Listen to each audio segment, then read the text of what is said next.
রাজশাহীর বাগমারায় ছুরিকাঘাতে এক যুবককে হত্যা করা হয়েছে। এ ঘটনায় স্থানীয়রা অভিযুক্তকে পিটিয়ে হত্যা করেছে।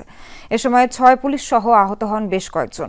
বিকেলে বাগমারা উপজেলার রনশিবাড়ি বাজারে ঘটনা ঘটে। পুলিশ জানায়, বিকেলে রাজ্জাক রনশিবাড়ি বাজারে চায়ের দোকানে বসে চা পান করছিলেন।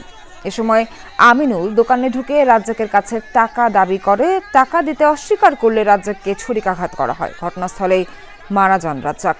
এ সময় স্থানীয়রা আমিনুলকে ধাওয়া দিলে সে একটি বাড়িতে আশ্রয় নেয়। উত্তেজিত জনতা দরজা ভেঙে বাড়িতে প্রবেশ করার চেষ্টা করলে পুলিশ তাদের বাধা দেয়। এ সময় বিক্ষুব্ধ জনতার হামলায় 6 পুলিশ আহত হয়। পরে আমিনুলকে গণপিটুনি দিলে ঘটনাস্থলে নিহত হয় সে। এ ঘটনায় মামলা প্রক্রিয়াধীন বলে জানিয়েছে পুলিশ। এ বিষয়ে আরও জানবো আমরা। সহকর্মী তারেক মাহমুদ যুক্ত আছেন আমাদের সঙ্গে। তারেক, এই হত্যাকাণ্ডের মূল কারণ কি হতে পারে, বিস্তারিত কি তথ্য জানতে পারলেন? আর একটু জানতে চাই, আহতদের অবস্থা এখন কেমন সেটাও জানাবেন।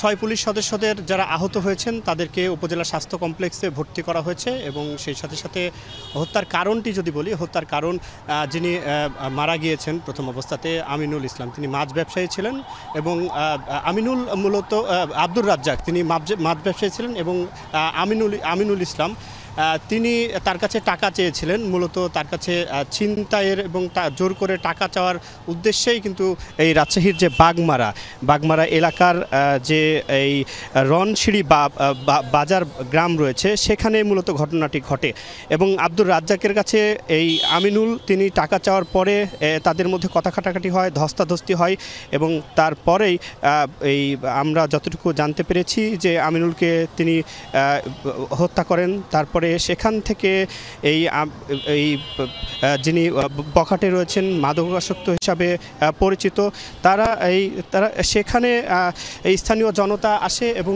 অভিযুক্ত যে রয়েছে অভিযুক্তকে তারা দীর্ঘ সময় অভিযুক্ত একটি বাড়িতে পালিয়ে থাকার পরে স্থানীয়রা সেখানে যায়। সেখানে গিয়ে তাকে দরজা ভেঙে তাকে মারার এক পর্যায়ে কিন্তু সে মারা যায়। এরপরে আইন শৃঙ্খলা বাহিনীর সদস্যরা সেখানে যান, পুলিশ সদস্যরা যান এবং পুলিশ সদস্যদের সাথে কিন্তু কথা কাটাকাটির এক পর্যায়ে পুলিশ সদস্যদের উপরে যে হামলা হয়েছে সেটিও কিন্তু আমরা জানতে পেরেছি এবং এখন পর্যন্ত সেনাবাহিনীর সদস্যরা সেই স্থানটিতে রয়েছেন। এখন পরিস্থিতি অনেকটাই শান্ত রয়েছে। সোহার, তারেক, অসংখ্য ধন্যবাদ আপনাকে।